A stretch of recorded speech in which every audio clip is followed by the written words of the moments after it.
Love birds ಯಾರಿಗಿಷ್ಟ ಇರಲ್ಲ ಹೇಳಿ. ಆಗ ನೋಡಕ್ ಹೋದ್ರೆ ನಾವು ಪ್ರಾಣಿಗಳನ್ನ ಪಕ್ಷಿಗಳನ್ನೆಲ್ಲ ದುಡ್ಡು ಕೊಟ್ಟು ಒಂದು ಜಾಗಕ್ಕೆ ನೋಡಕ್ ಹೋಗ್ತೀವಿ.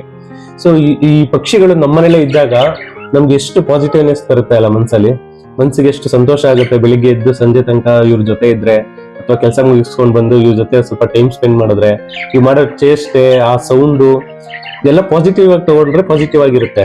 ಸೊ ನೆಗೆಟಿವ್ ಥಿಂಗ್ಸ್ ಏನಪ್ಪಾ ಅಂತಂದ್ರೆ ಇದ್ರಲ್ಲಿ ಲವ್ ಬರ್ಡ್ಸ್ ಇಂದ ಇವು ಫುಡ್ ತಿನ್ನುತ್ತಲ್ಲ, ಫುಡ್ ಅನ್ನ ಅಲ್ಲಿ ಕಾಳು ಬರುತ್ತೆ, ಆ ಕಾಳನ್ನ ತಿನ್ಬಿಟ್ಟು ಮತ್ತೆ ಸಿಪ್ಪೆನ ಆಚೆ ಹಾಕ್ಬಿಡುತ್ತೆ. ಸೊ ಆ ಸಿಪ್ಪೆ ಆಚೆ ಬಂದು ಏನಾಗಿರುತ್ತೆ ಅದು ಅಲ್ಲೇ ಇರುತ್ತೆ. ಬಟ್ ಇವು ರೆಕ್ಕೆ ಬಡಿಯುತ್ತಲ್ಲ, ಆ ಫೋರ್ಸ್ ಏನಾಗುತ್ತೆ ಈ ತರ ಎಲ್ಲ ಆಚೆ ಬಂದ್ಬಿಡುತ್ತೆ. ಸೊ ಒಂದೊಂದ್ಸಲ ತುಂಬಾ ಫೋರ್ಸ್ ಆಗಿ ಅವು ರೆಕ್ಕೆ ಬಡಿದಾಗ ಈ ತರ ಮನೆ ತುಂಬಾ ಎಲ್ಲ ಬಂದ್ಬಿಡುತ್ತೆ. ಸೊ ನಿಮ್ಗೆ ಮನೆ ನೀಟಾಗಿರ್ಬೇಕು, ಗಲೀಜಾಗಿ ಇರಬಾರ್ದು ಅನ್ನೋ ತರ ಏನಾದ್ರು ಮೈಂಡ್ ಸೆಟ್ ಅಲ್ಲಿ ಇದ್ರೆ ದಯವಿಟ್ಟು ಲವ್ ಬರ್ಡ್ಸ್ ನ ಮನೆಗೆ ತಗೊಂಡ್ಬರ್ಬೇಡಿ. ಯಾಕಂದ್ರೆ ನೀವು ಮನೆಗೆ ತಗೊಂಬಂದು ಅದಾದ್ಮೇಲೆ ಮತ್ತೆ ನಿಮ್ಗೆ ಇಷ್ಟ ಆಗ್ಲಿಲ್ಲ ಅಂತಂದ್ರೆ ಮತ್ತೆ ಬೇರೆಯವ್ರು ಕೊಟ್ಬಿಡ್ತೀರಾ. ನನ್ಗೆ ಲವ್ ಬರ್ಡ್ಸ್ ನ ನಾವು ತುಂಬಾ ವರ್ಷದಿಂದ ಸಾಕ್ತಾ ಇದೀವಿ ಅಂತ ಯಾರ ಹತ್ರ ಜಾಸ್ತಿ ಕೇಳಿಲ್ಲ. ನಾವು ಒಂದ್ ತಿಂಗಳು ಇಟ್ಕೊಂಡಿದ್ವಿ, ಒಂದ್ ವಾರ ಇಟ್ಕೊಂಡಿದ್ವಿ, 15 ದಿನ ಇಟ್ಕೊಂಡಿದ್ವಿ. ಈ ತರ ಸೌಂಡು, ಮನೆ ಗಲೀಜು ಅಂತ ಹೇಳ್ಬಿಟ್ಟು ನಾವು ಬೇರೆಯವ್ರು ಕೊಟ್ಬಿಟ್ವಿ ಅಂತ ಹೇಳಿರೋದನ್ನೇ ಜಾಸ್ತಿ ನಾನು ಕೇಳಿರೋದು. ಸೊ ತಗೊಳ್ಳೋದಕ್ಕೂ ಮುಂಚೆ ಯೋಚನೆ ಮಾಡಿ. ಯಾಕಂತಂದ್ರೆ ಅವು ಒಂದು ಜಾಗಕ್ಕೆ ಬಂದು ಅಲ್ಲಿ ಆ ವಾತಾವರಣನ ಅಡ್ಜಸ್ಟ್ ಮಾಡ್ಕೊಂಡಿರುತ್ತೆ.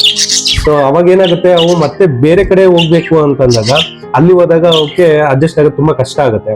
ಸೊ ಹಂಗಾಗಿ ಅವುಗಳ ಮನ್ಸನ್ನ ನಾವು ನೋಯಿಸ್ಬಾರ್ದು. ಏನಪ್ಪ ಬೋನಲ್ಲಿ ಹಾಗೆ ಇಟ್ಟಿದೀವಿ ಅಂತ ಅನ್ಕೊಂಡ್ಬಿಡಿ. ನಾವು ಮನೇಲಿದ್ದಾಗ ನಾವು ಫ್ರೀ ಇರೋ ಟೈಮಲ್ಲಿ ನಾನಾಗ್ಲಿ, ನನ್ನ ಮಗ ಆಗ್ಲಿ, ನಮ್ಮ ವೈಫ್ ಆಗ್ಲಿ, ಯಾರಾದ್ರೂ ಒಬ್ರು ಬೋನನ್ನ ತೆಗೆದ್ಬಿಟ್ಟು ನಮ್ಮ ಮನೆಯಲ್ಲೇ ಫ್ರೀಯಾಗಿ ಹಾರಾಡ್ಕೊಂಡಿರುತ್ತೆ. ಸೊ ಅದನ್ನ ಆಚೆಗಡೆ ಕಳಿಸ್ಬಾರ್ದು ಅನ್ನೋ ಉದ್ದೇಶ ಏನಿಲ್ಲ. ಅಕ್ಕಪಕ್ಕ ಎಲ್ಲ ಹದ್ದು ಮತ್ತೆ ಇದೆಲ್ಲ ಇರೋದ್ರಿಂದ ತುಂಬಾ ಸೇಫ್ಟಿಯಾಗಿ ನೋಡ್ಕೋಬೇಕಾಗತ್ತೆ. ಯಾಕೆಂದ್ರೆ ಬಂದು ನಮ್ ಇಲ್ಲಿ ಏನಿದೆ ಆಚೆಗಡೆ ಎಲ್ಲ ಹದ್ದು ಬೇರೆ ಪಕ್ಷಿಗಳೆಲ್ಲ ಬಂದು ನಮ್ಮ ವಿಂಡೋ ಹತ್ರ ವೆಯ್ಟ್ ಮಾಡ್ತಾ ಇರ್ತವೆ, ಇವ್ರು ಯಾವಾಗ ತೆಗಿತಾರೆ ಕಿಟಕಿನ ಅಂತ. ಸೊ ಹಂಗಾಗಿ ತುಂಬಾ ಹುಷಾರಾಗಿ ನೋಡ್ಕೋಬೇಕಾಗತ್ತೆ. ನಾವು ಇವಕ್ಕೆ ಬೋನಲ್ಲಿ ಕಟ್ಟಾಕುವಂಥದ್ದು, ಕೂಡಾಕುವಂಥದ್ದು ಆತರ ಏನು ಇಲ್ಲ. ಅವು ನಮ್ಮ ಮನೆಯಲ್ಲಿ ಫುಲ್ ಓಡಾಡ್ಕೊಂಡಿರುತ್ತೆ. ಸೊ ಅದಾದ್ಮೇಲೆ ನಾವು ಏನಾದ್ರು ಔಟ್ ಸೈಡ್ ಹೋಗ್ಬೇಕಾದ್ರೆ ಬೋನನ್ನ ಲಾಕ್ ಮಾಡಿ ಹೋಗ್ತೀವಿ. ಬಟ್ ಲವ್ ಬರ್ಡ್ಸ್ ಮನೇಲಿದ್ರೆ ಆ ಖುಷಿನೇ ಪಾಸಿಟಿವೇ ಬೇರೆ. ಅವು ಮಾಡೋ ಚೇಷ್ಟೆ ಮತ್ತೆ ಅವು ಮಾಡೋ ನೀನು ಎಷ್ಟೋ ಜನ ತುಂಬಾ ಲವ್ ಬರ್ಡ್ಸ್ ಸಾಕಿರ್ತಾರೆ, ಅವಾಗ ನಿಮ್ಗೆ ಅದ್ರ ಬೆಲೆ ಗೊತ್ತಾಗಲ್ಲ. ಒಂದು 4 ಒಂದು 6 ಇಷ್ಟೇ ಇರ್ಬೇಕು. ಸೊ ಅವಾಗ ನಮ್ ಕಣ್ಣೆದುರುಗಡೆ ಅವೇ ಇರುತ್ತಲ್ಲ. ಈಗ ನಮ್ಮ ಮನೇಲಿ 3 ಜನ ಇಲ್ಲ, 7 ಜನ ಇದೀವಿ ಅಂತಾನೆ ಅನ್ಕೊಳ್ಳೋದು. ಅದಾದ್ಮೇಲೆ ಅವಕ್ಕೆ ನೋಡಿ ಇಲ್ಲಿ ಈ ಮಟ್ಕೆ ಏನಿತ್ತು ಇದೆಲ್ಲ ಅವು ಗಲೀಜ್ ಮಾಡ್ಬಿಟ್ಟಿರ್ತಾರೆ. ಸೊ ಅದಕ್ಕೆ ಅವಾಗ ಅದನ್ನ ಮತ್ತೆ ಕ್ಲೀನ್ ಮಾಡಿ ಅವಾಗ ಪೇಂಟ್ ಮಾಡಿ ಮತ್ತೆ ಅದ್ರೊಳಗಡೆ ಅವು ಮೊಟ್ಟೆ ಇಕ್ಕತ್ತೆ, ಮರಿ ಹಾಕತ್ತೆ ಅನ್ನೋದಕ್ಕೋಸ್ಕರ ಇವನೇನ್ ಮಾಡ್ತಾನೆ, ಅದೆಲ್ಲ ಪೇಂಟ್ ಮಾಡಿ ಅದಕ್ಕೆ ಕಲರ್ ಡಿಸೈನ್ ಎಲ್ಲ ಮಾಡಿ ಮತ್ತೆ ಅಲ್ಲೇ ಇರ್ತಾನೆ. ಇವು ನಮ್ ಜೊತೆ ಎಷ್ಟು ಫ್ರೆಂಡ್ಲಿ ಆಗಿಬಿಡ್ತವೆ ಅಂತಂದ್ರೆ ನೋಡಿ, ನಾನು ಬೋನ್ ಓಪನ್ ಮಾಡಿದ್ರು ಅವು ಆಚೆ ಬರಲ್ಲ.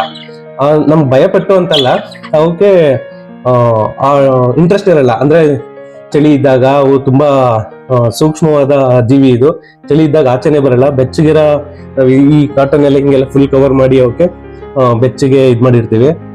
ಸೊ ನಾನು ಹೇಳೋದೇನು ಅಂತಂದ್ರೆ ಲವ್ ಬರ್ಡ್ಸ್ ನ ಮಕ್ಕಳು ಅಳ್ತಾರೆ ಅಂತ ಹೇಳಿ ತಗೊಬಂದು ಮತ್ತೆ ಬೇರೆಯವ್ರಿಗೆ ಯಾರಿಗೂ ಕೊಡೋಕ್ ಹೋಗ್ಬೇಡಿ. ನಾವ್ ಹೇಗ್ ಮನೇನ ಗಲೀಜ್ ಮಾಡ್ಕೋತೀವೋ, ಗಲೀಜಾಗಿ ಇಟ್ಕೊಂಡಿರ್ತೀವೋ ಅದೇ ರೀತಿ ಅವು ಅಷ್ಟೇ. ಸೊ ನಿಮ್ಗೆ ಆ ತಾಳ್ಮೆ ಇದ್ರೆ ಲವ್ ಬರ್ಡ್ಸ್ ನ ತಗೊಂಡ್ಬನ್ನಿ, ಮನೇನ ಕ್ಲೀನ್ ಮಾಡ್ಕೋತೀವಿ. ನಮ್ಗೆ ಪಾಸಿಟಿವ್ನೆಸ್ ಇರ್ಬೇಕಪ್ಪ, ಮನೇಲಿ ಒಂದು ಪಕ್ಷಿಗಳು ಆ ಸೌಂಡ್ ಎಲ್ಲ ಕೇಳ್ತಾ ಇದ್ರೆ ಏನೋ ಒಂಥರ ಖುಷಿ ಆಗುತ್ತೆ ಅನ್ನೋದಾದ್ರೆ ಮಾತ್ರ ಲವ್ ಬರ್ಡ್ಸ್ ನ ಮನೆಗೆ ತಗೊಂಡ್ಬನ್ನಿ.